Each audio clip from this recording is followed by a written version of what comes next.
Hey everybody, welcome back to the Purple 8 Society YouTube channel, my mini university to help us transition to more fourth dimensional thinking. We've got videos on spirituality and the spiritually evolving relationships. We got playlists and audiobooks and music, the whole thing. And this video comes as a part of my series called Demystifying the Tarot. As I've been a tarot practitioner for about 13 years, I've done hundreds and hundreds and hundreds of readings. And my intention with this playlist and these videos is to not only demystify the tarot, but to give you a quality education on the tarot so that you can understand how the symbols are to be used. And just like in all of my readings with the tarot, I don't read anyone's minds. I don't predict future events. I don't conjure up any energies or spirits, and I don't control or manipulate any people or outcomes. I say this at the beginning of every single reading I do, including the ones that take place in my Inner Forward Mystery School every Sunday night over on Patreon at $7 a month. For 4 audios that include the weekly reading, educational reading, where we break down the tarot symbols and see how that applies to ancient spirituality, culture, entertainment, arts, relationships.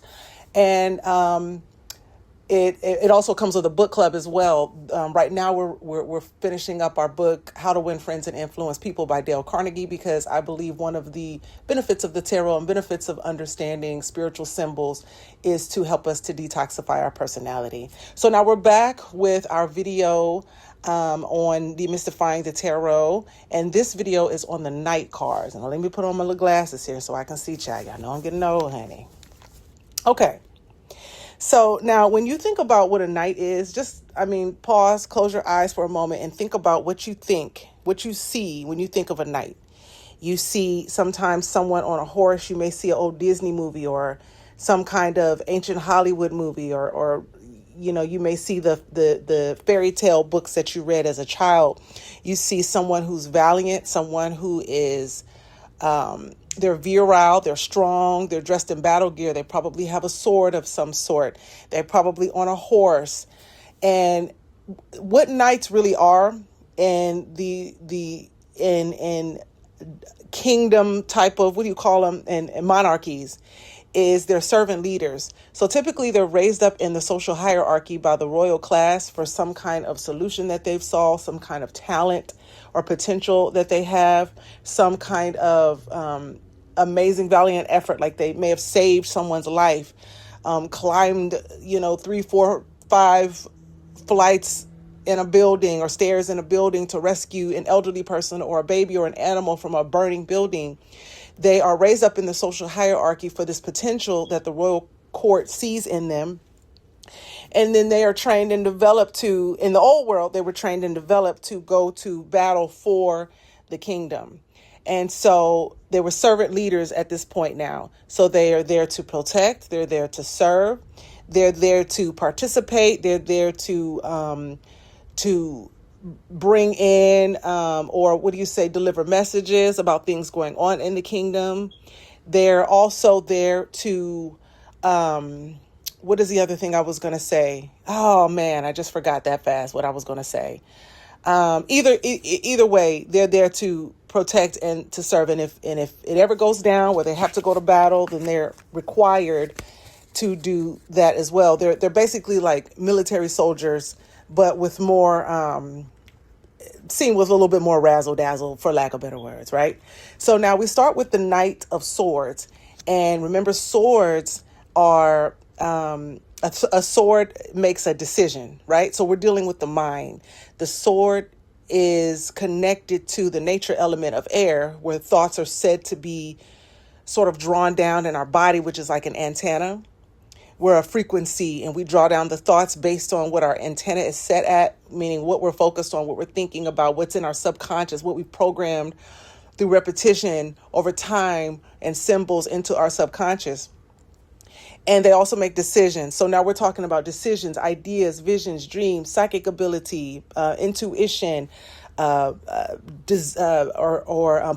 for the future, ideas, belief, the subconscious, the higher spiritual mind, the superconscious. That's what we're dealing with. And this knight is on, he's dressed in full battle gear. And not only does he have on, like, cause see, some of the cards he'll be in battle gear, but he won't even have the face mask pulled down over his metal mask, off of the metal mask over his face. This one is.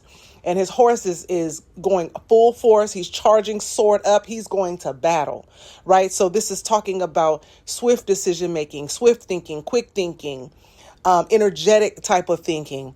And when you look at horse, I always look at horses as divine transportation from one place to another, one relationship to another, one career to another, one living situation or situationship to another, one realm to another, one dimension to another. And a lot of times when you see the white horse, like when you think about Sleeping Beauty, was this horse white in Sleeping Beauty? I don't think it was. But either way, a lot of times the divine white horses are considered to be transportation to one kind of realm or another. But since we're dealing with swords, we know that it could possibly dealing with one thought or belief to another, or one mental, spiritual reality to another. So in some cases, it could be just like what we're doing, is transitioning from, traveling from the third to the fourth dimension and up to the fifth. We're rising, we're ascending, but he's charging at battle.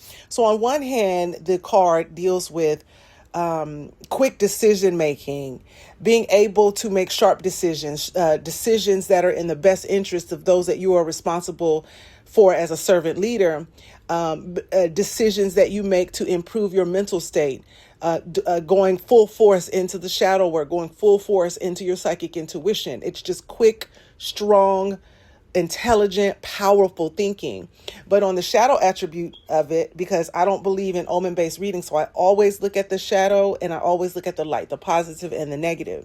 On the shadow attribute, it's someone who they could be very aggressive in their thoughts. They could have a lot of really strong beliefs on things that are not tempered by logic or reason.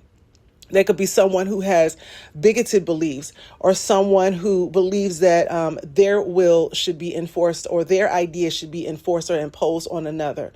Either way, the goal of improving within the archetype of the Knight of Swords is to learn how to temper one's thoughts and calm one's thoughts and pace one's thoughts and think a little bit deeper, take a little bit more time. I had a cousin that used to say, God bless his soul, he passed away, but he was an attorney. I always say he made me smart, because just the way he used to think about things. He was very much Knight of Swords energy.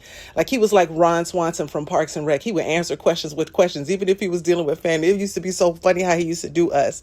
But he always used to say that every situation is a square and it just has four sides. You just have to figure what those four sides are. And that's that Knight of Swords energy, learning to use logic and reasoning. So it's really a very powerful left brain energy, that reasoning, logical side, the electrical, very masculine side.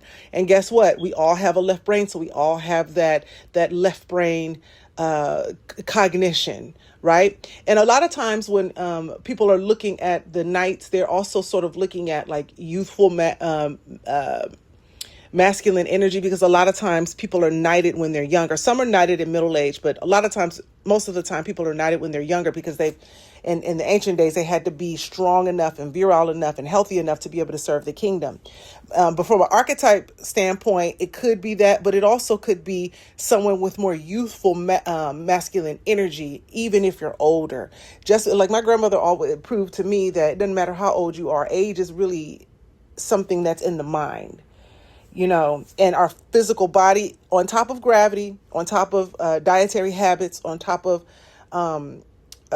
lack of exercise, lack of care of the body, our mind can also age us based on our perspectives, or based on how we process the situations and traumas and things that we've been through. But from a lighter attribute, we can develop that youthful energy on the left brain that's going to keep the mind vibrant, keep our rational and critical thinking part of ourselves very strong, very active. And so if you're an older person, maybe it's time to look into Knight of Swords energy to begin strengthening the mind, to prevent the decline of the mental faculties and to prevent things like Alzheimer's, dementia. So that's just a little aside on that. Next, we move to the Knight of Wands. And this Knight of Wands, remember, wands are the the midway point. They're the facilitator of taking something from the realm of the unseen, of the mind, of the vision, the imagination, and bringing it down into the physical reality. So it's an action-oriented card. It deals with passion. It deals with purpose and energy and momentum and magic and just kind of planning out what it is that we're going to do to bring something into the physical realm. And he's sitting on his brown horse. Now, the wands are associated with, whereas swords are associated with spades in the playing cards, wands are associated with clubs, like 4-leaf, like clover kind of thing. But they look like clovers, but they're also associated with fire, like the fire in the belly, the fire in the gut, and the solar plexus. And the solar plexus is the chakra that deals with the same thing that the wand deals with: energy, action, purpose, passion, momentum, motivation. And he has on his battle gear, but he also has it looks like a piece of cloth, like a cape. I don't know what you call that. I guess today we'd probably call it like a vest, but it's the cape that lets you know that he's on assignment to deliver information. And it's the color yellow, just like the solar plexus, which is often associated with fire, that yellow, bright yellow sun, solar energy, solar plexus, fire, the whole thing. And on the cape, there are these imprints of these salamanders.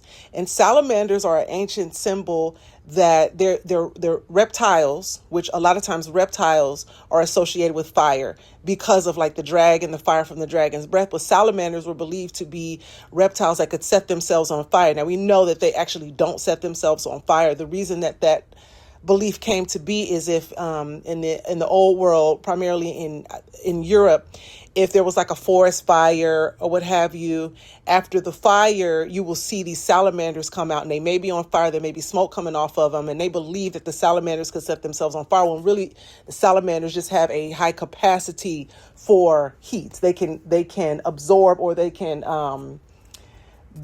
survive higher temperatures than, say, a human can. So they've always been associated with fire and energy and passion and purpose. And so he's also sitting in front of these pyramids. And when you see pyramids, you know that we're talking about ancient mysteries, science, spirituality. We're talking about portals, and, we're talking about the cosmos. You're talking about intellect, spiritual intellect, archaeology. We're talking about ancient, but kind of ancient futuristic mysteries, because pyramids, the technology behind the building of a pyramid and the purpose of a pyramid and how it sits in relationship to the cosmos and in relationship to the Sirius star system, that technology is even more advanced than the technology that we have now. We're still only uncovering the surface of what pyramids are really all about. We probably won't even get to understand or be able to utilize the science of the pyramid until the future. And it's here to last us into the future. The pyramids were designed for the future. They were designed for a certain group of people who were in the know, or people who have a certain bloodline or a certain kind of DNA or certain kind of on a spiritual mission, certain kind of star seeds, to be able to utilize the science of them in the future. Or for some people, some spiritual science communities believe that they were there for their own reincarnation in the future, when the time would come for them to be able to use that science to be able to save the world again. So it's an interesting science. So he's developing that magic. Part of his responsibility is to not only deliver messages, not only to manifest, but to use the ancient spiritual sciences in order to do so. So we're talking about someone who is, it's beyond the page of wands. He's not only learning what to do with the wands, whereas the page of wands was developing mastery over the wands. Now the knight is having to execute what it knows about the wands. It now has the responsibility. It's been given a horse. It's been given a uniform. It's been given the cape of information. It's been given the information and the responsibility to pass it off. So now they're executing. They're actually doing the activity and bringing it to life now. And that's what your Knight of Wands has to do with. But the Knight of Wands, from the shadow attribute, it's about making sure that, because anytime we deal with this knight and we're dealing with shadow, we're dealing with tempering something, because it's a lot of aggressive energy that comes. It's very virile, masculine testosterone like energy that comes from that. But from the shadow attribute, it's, it is about tempering that energy as well, making sure that we're not manifesting out of high intensity emotion or unbridled emotion or emotions and desires that have not been refined. We're not using this energy to be out there fighting or to be out there stealing from others or being aggressively overpowering others. We're using it so that we can manifest something that's in benefit of the kingdom, because we have agreed to be a servant leader for the kingdom. So there is some honesty and integrity that comes with the Knight as well. It's got to be honesty and integrity, which brings us to the Knight of Pentacles, and he deals with the physical reality and the harvest. And so Pentacles are, like we have said before, the Pentacles are the gold pointed, or the not the gold, but the metal, or the whatever that coin is made of. In this case, it kind of looks like it's made of copper. And that coin has the 5-pointed star, which is the 4 elements plus the 5th, which could either be considered time, ether, or time, space, or spirit, right? And so he is the culmination of all of the things that we've drawn down from the mind into the body, into the subconscious, that we are now taking that energy and transforming it into like fuel in the wand so that we can move and make it happen, create it with energy. And now he sits over its actual oh no, I skipped the cups. Well, I'm doing it out of order because I've already started talking. We'll come back to the cups. I usually like to do cups before I do pentacles because I like that order of things. Because when it comes down in the cups, now we have to stir it up in the emotion, and then that emotion brings it into the physical reality. But I picked up the wrong card, but don't worry. It is what it is. So Pentacle, you bring it down into the physical reality. Now we're dealing with our physical resources, everything that we can see with our eyes, smell with our nose, hear with our ears, touch with our hands, taste with our tongues, and intuit through our bodies and our nervous systems and our intuition. That's what the pentacle represents. And that physical reality in the ancient world dealt mainly with the harvest. And so he's sitting on his dark horse, which is sort of a representation of like the darkness of the autumn. And he deals with it because it's the autumn. So where the spades deals with the winter, you then have the wands that deals with the fall. The cups deals with the summer and the water and everything. The pentacle deals with the autumn. It also deals with diamonds and the playing cards. And diamonds, just like a pentacle, they're both mined from the earth and they're both of value, right? That metal and diamonds are both mined from the earth. So we're talking about our physical reality and our resources. And I always say it's the resources that we're trying to attract, the resources that we're trying to manage and maintain, and the resources that we're using to draw in more resources. And that's what he sits over. So on this card, he's in battle gear because he's at work right now. He has on his brown cape, and there's a fully tilled field out there, meaning that he sits over the management of the harvest. And so the harvest is one of the hardest times of the year for farmers, especially in the ancient world where we didn't have modern day equipment and we couldn't mass produce certain things. Now that, the corporations mass produce, most of our food, some of that is good, but the majority of that could kind of be considered bad. We need to start growing our foods. But he sits over that harvest. And if the harvest is fully tilled, that means there was a very successful harvest. And, he reminds me, if you go to my reels, I always say that the Knight of Pentacles reminds me of Dwight Schrute from The Office. Dwight Schrute, let me tell you, watch that video. But Dwight Schrute, he is, besides Jerome on Martin, Dwight Schrute, and Ron Swanson from Parks and Rec are three of the most funny characters in television history. And Dwight Schrute is focused on those resources. He was the top salesman at Dunder Mifflin, which was this failing paper company, which was the premise of the show in Scranton, Pennsylvania. He was a top salesman. He bought the office building that they worked in and built all kind of other businesses. He had a secret lair where he could monitor everything going on in the business. He tried to open a daycare, which was a hot mess.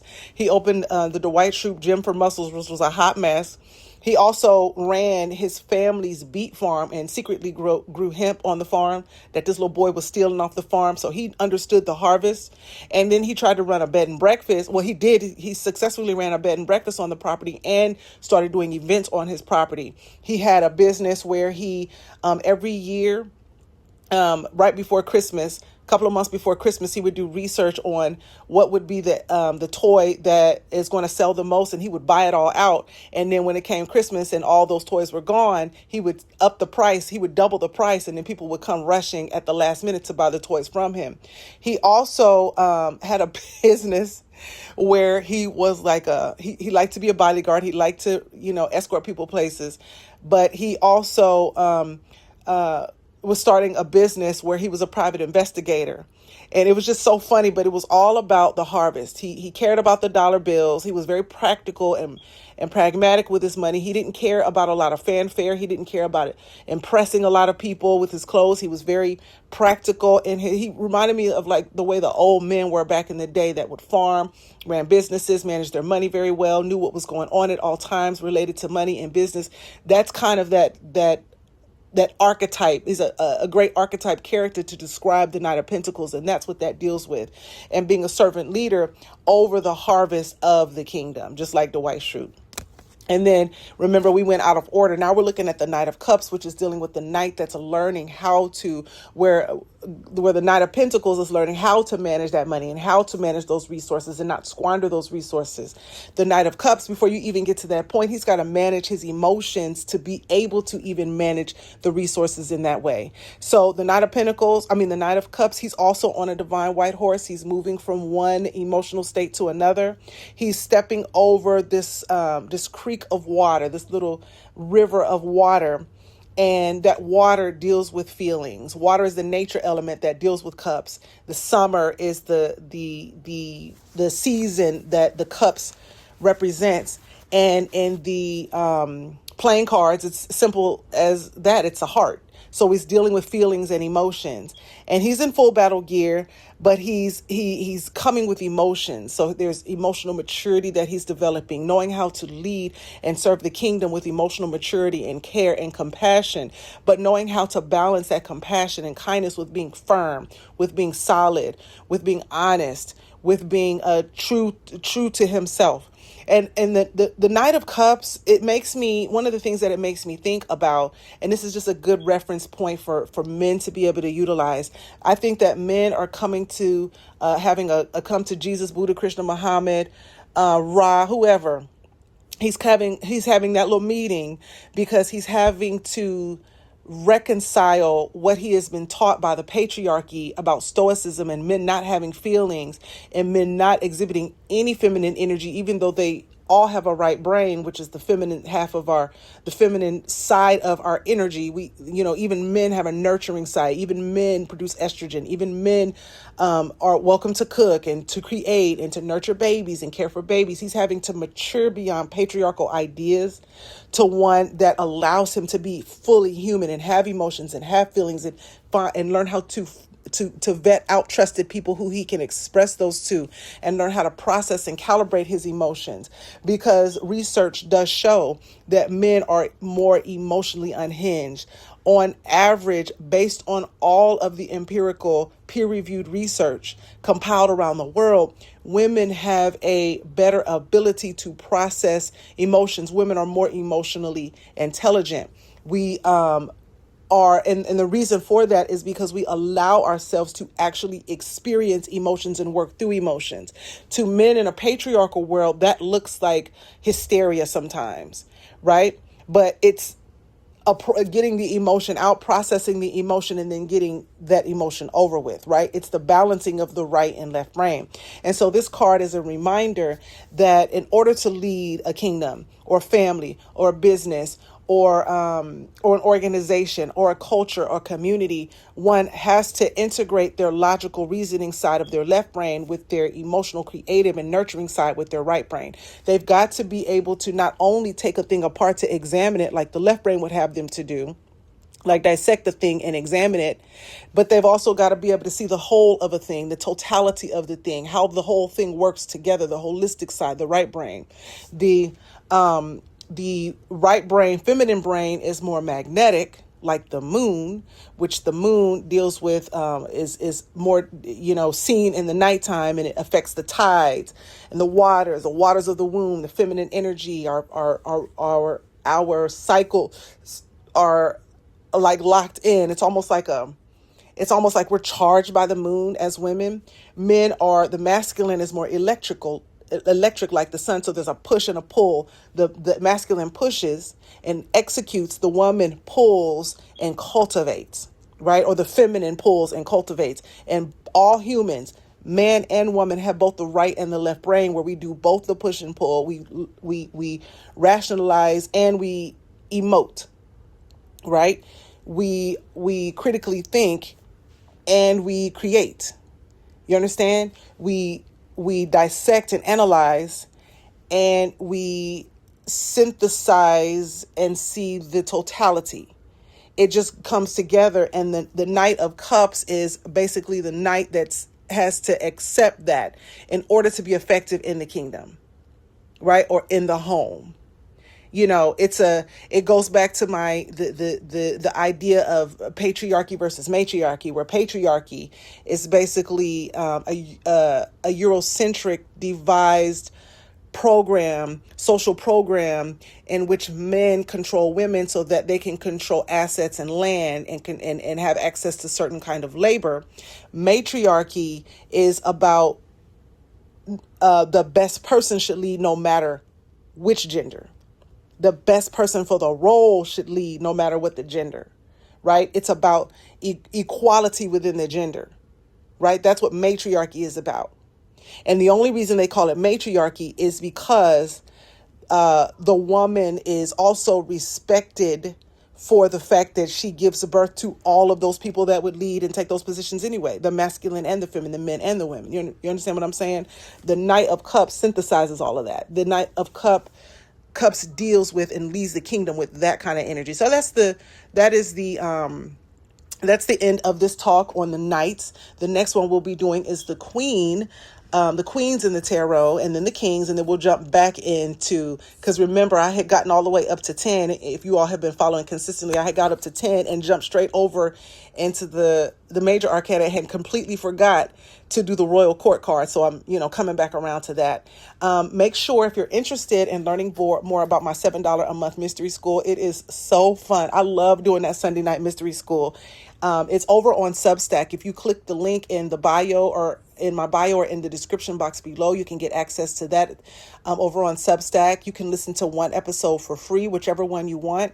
I did a great Michael Jackson reading about a month ago after seeing the movie. It was so good. It was so many things about that reading that allowed us to break down Michael Jackson from a spiritual standpoint. And I just think that one was so powerful. So tune into that. Share this video with a friend, anyone who you think is interested in learning more about, fourth dimensional thinking and wanting to become more conscious. And I'll have some new playlists coming up this week as well. I'm thinking about doing a yacht rock playlist. Let me tell y'all, one of my friends, I had been already thinking about it, and I had posted a playlist on my Facebook, and my friend said, you need to do one for yacht rock. I said, homeboy, I've already been working on that one. You're going to have some Doobie Brothers in a minute, baby. So I'm working on that. So when that's live, I'll make sure to make that available too. Remember that my Inner Four Mystery School is only $7 a month for 4 audios. My readings average somewhere between 1 to 2 hours, as well as with the book club in there, the chapters of the book club that we're reading from Think and Grow Rich. So we're having a lot of fun. We're learning. We're getting better. We're becoming more conscious. We're becoming more spiritually sentient. And, we don't care what the fuck they over there doing. We're getting ready to win this. These prophecies are working in our favor. The ancestors know it. The ancestors can see it. Those who work on the side of good, those who work on the side of love, the light bringers, baby. It's going to be a bumpy ride for the next few years. Get ready. Protect yourselves, protect your energy, protect your bodies, protect your family. But stay on the frequency, because we will come out on top. The ancient prophecies confirm this. Thank you guys for tuning in, and I'll see you next time as we dive into the Queen cards. Okay, bye.